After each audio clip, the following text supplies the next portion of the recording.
the starting point of all achievement. The first step toward riches. When Edwin C. Barnes climbed down from the freight train in Orange, NJ, more than 30 years ago, he may have resembled a tramp, but his thoughts were those of a king. As he made his way from the railroad tracks to Thomas A. Edison's office, his mind was at work. He saw himself standing in Edison's presence. He heard himself asking Mr. Edison for an opportunity to carry out the one consuming obsession of his life, a burning desire to become the business associate of the great inventor. Barney's desire was not a hope. It was not a wish. It was a keen, pulsating desire which transcended everything else. It was definite. The desire was not new when he approached Edison. It had been Barney's dominating desire for a long time.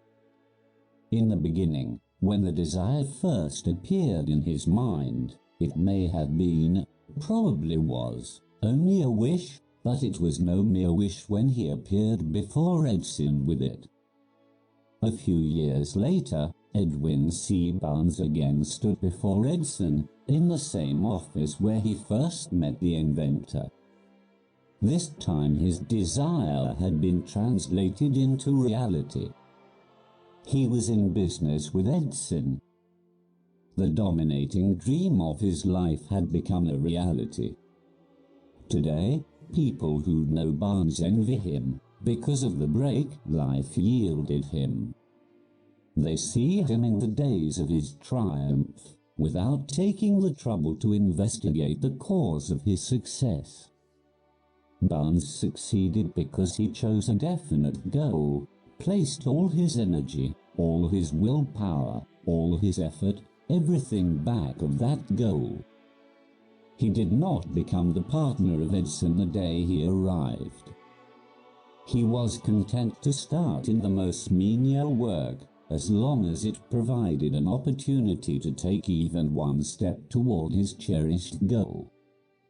5 years passed before the chance he had been seeking made its appearance. During all those years, not one ray of hope, not one promise of attainment of his desire had been held out to him. To everyone, except himself, he appeared only another cog in the Edison business wheel, but in his own mind, he was the partner of Edison every minute of the time. From the very day that he first went to work there. It is a remarkable illustration of the power of a definite desire. Barnes won his goal because he wanted to be a business associate of Mr. Edison more than he wanted anything else. He created a plan by which to attain that purpose. But he burned all bridges behind him. He stood by his desire until it became the dominating obsession of his life, and, finally, a fact.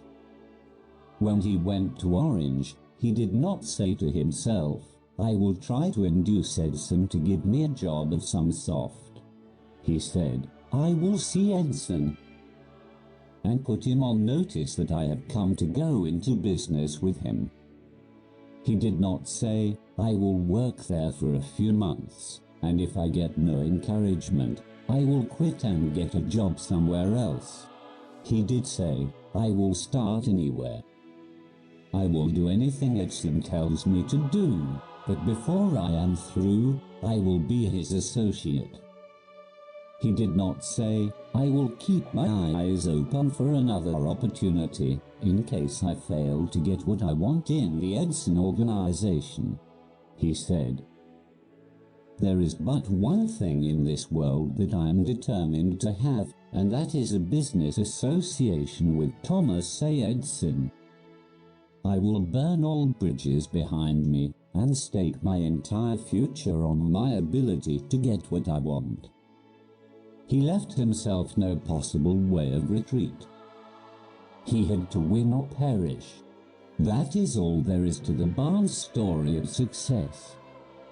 A long while ago, a great warrior faced a situation which made it necessary for him to make a decision which ensured his success on the battlefield. He was about to send his armies against a powerful foe, whose men outnumbered his own.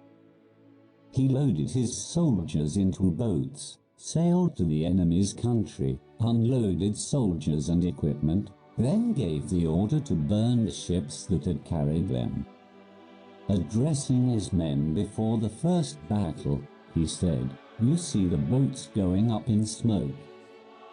That means that we cannot leave these shores alive unless we win. We now have no choice. We win, or we perish." They won.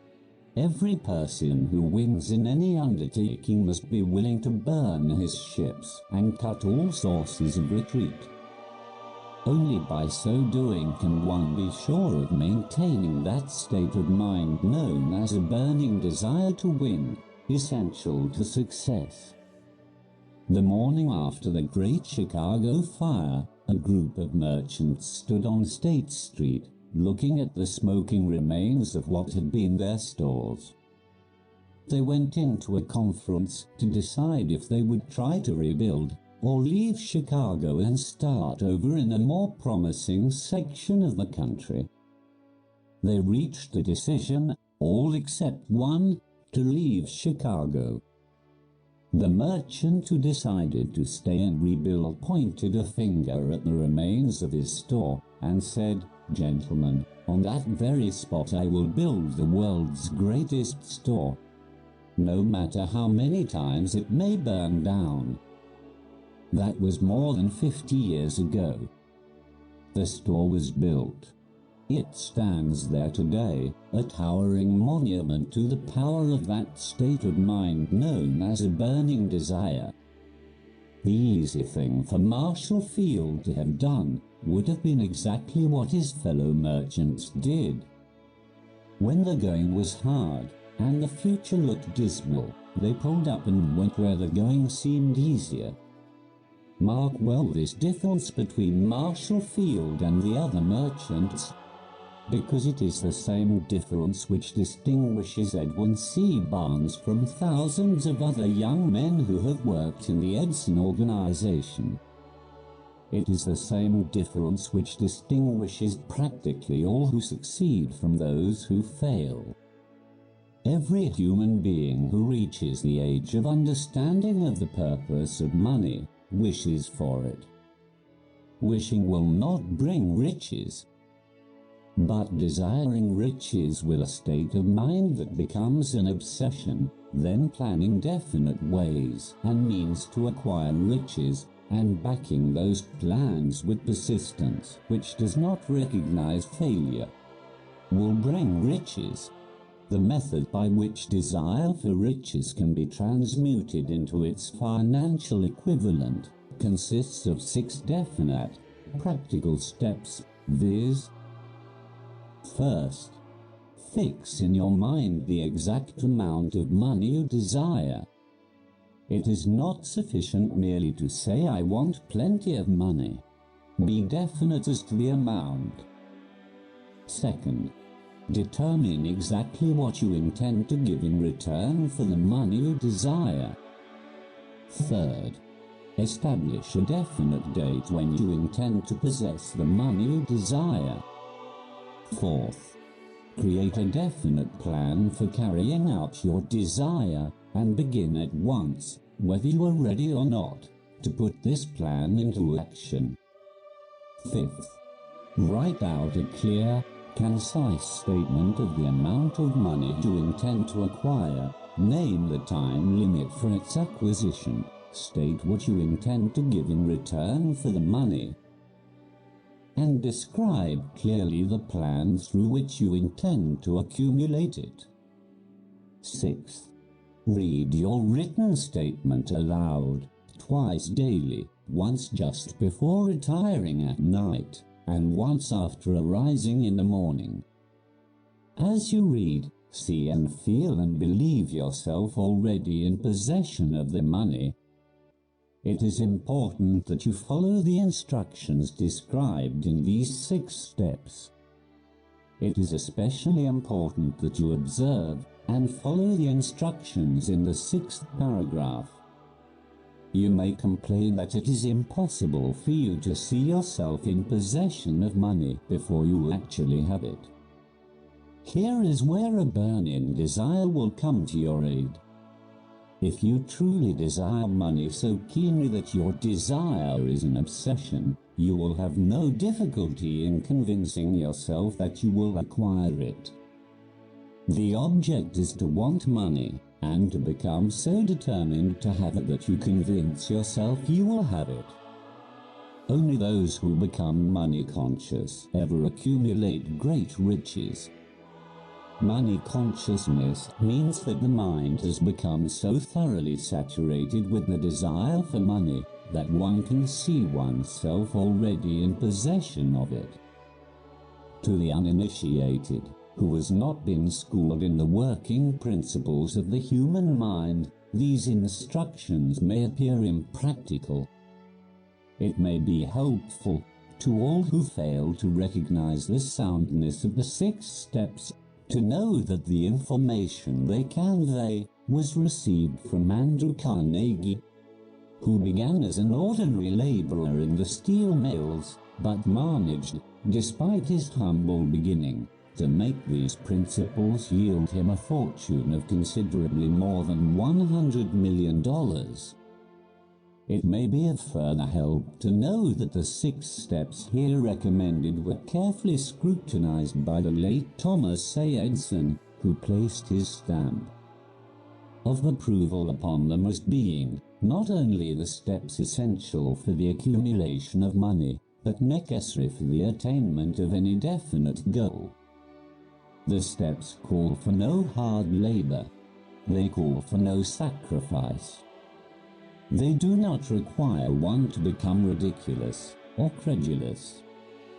To apply them calls for no great amount of education.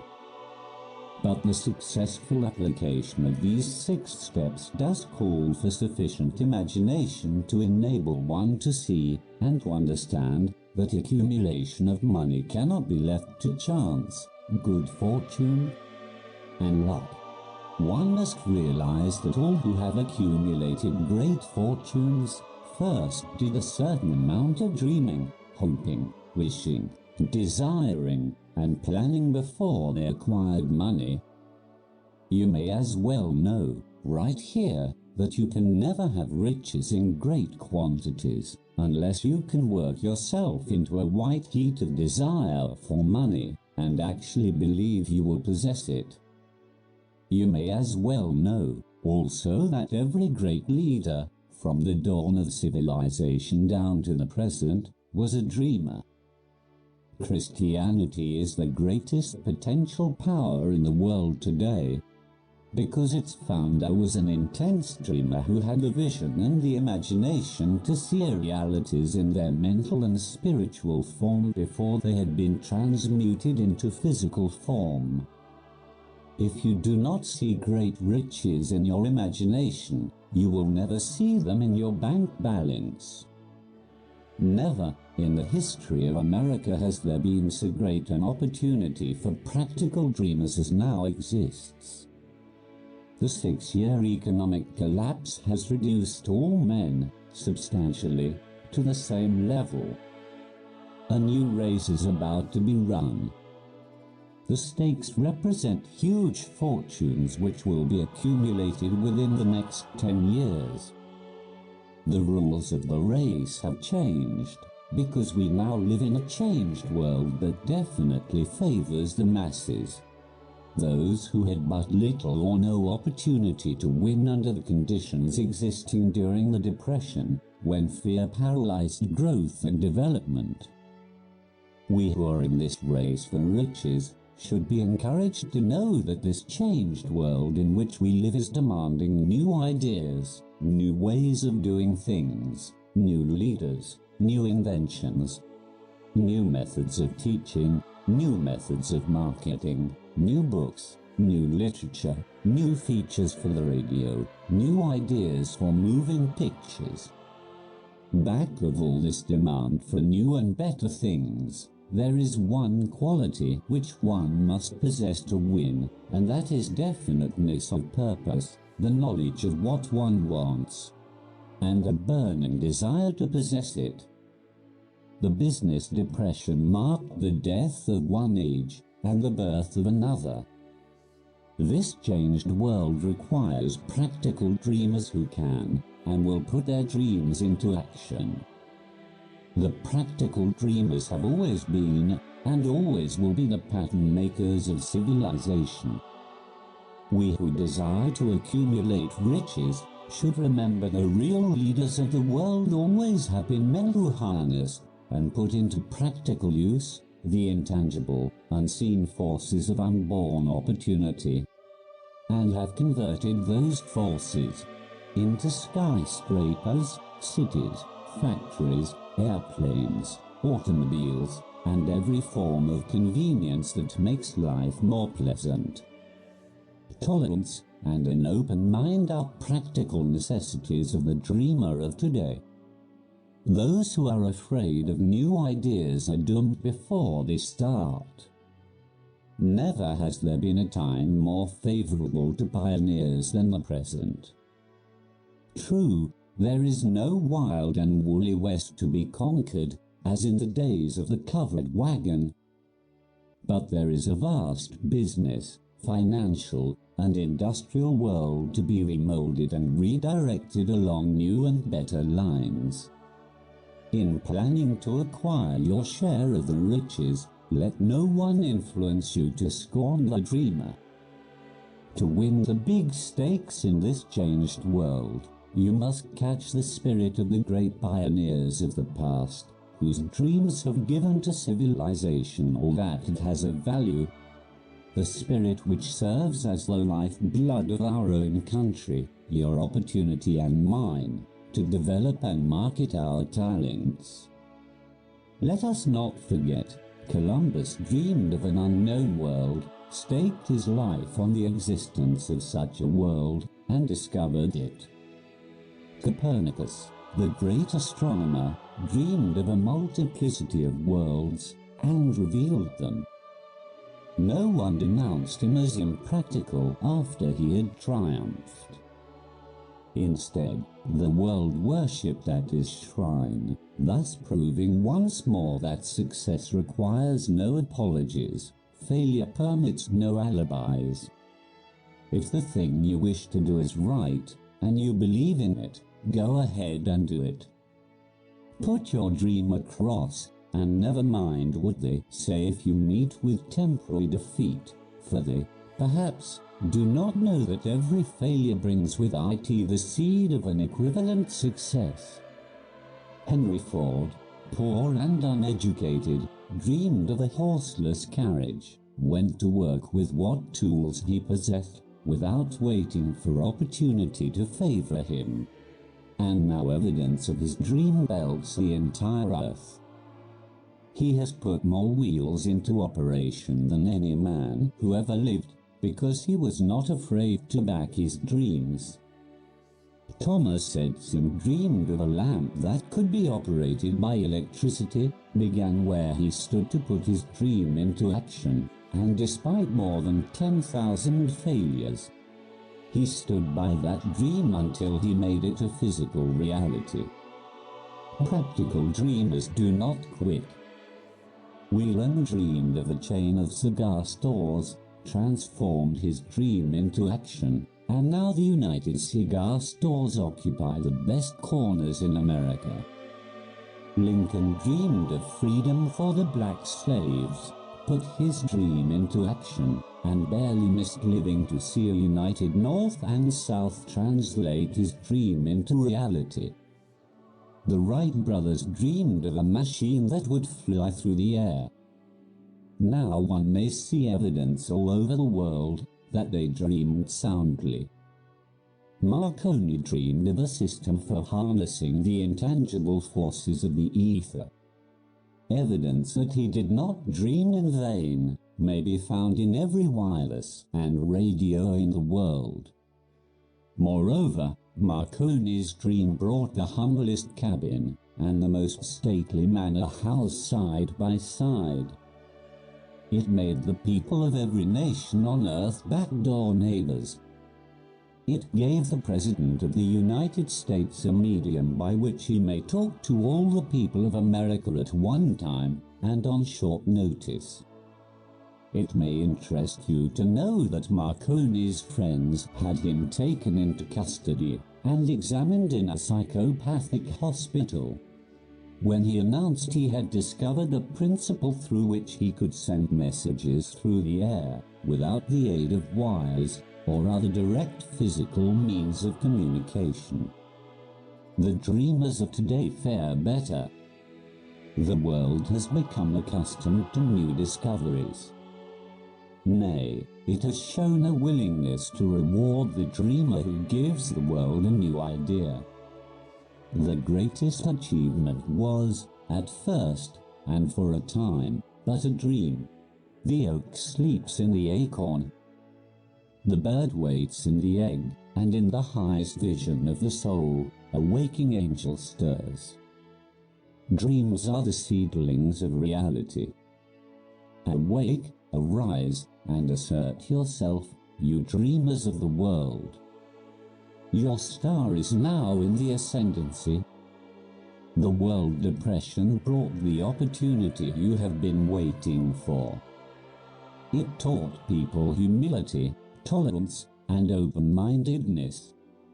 The world is filled with an abundance of opportunity which the dreamers of the past never knew.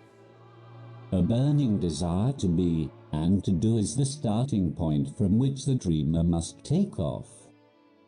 Dreams are not born of indifference, laziness, or lack of ambition. The world no longer scoffs at the dreamer, nor calls him impractical. If you think it does, take a trip to Tennessee and witness what a dreamer president has done in the way of harnessing and using the great water power of America. A score of years ago, such a dream would have seemed like madness. You have been disappointed, you have undergone defeat during the Depression, you have felt a great heart within you crushed until it bled. Take courage, for these experiences have tempered the spiritual metal of which you are made, their assets of incomparable value. Remember, too, that all who succeed in life get off to a bad start and pass through many heartbreaking struggles before they arrive.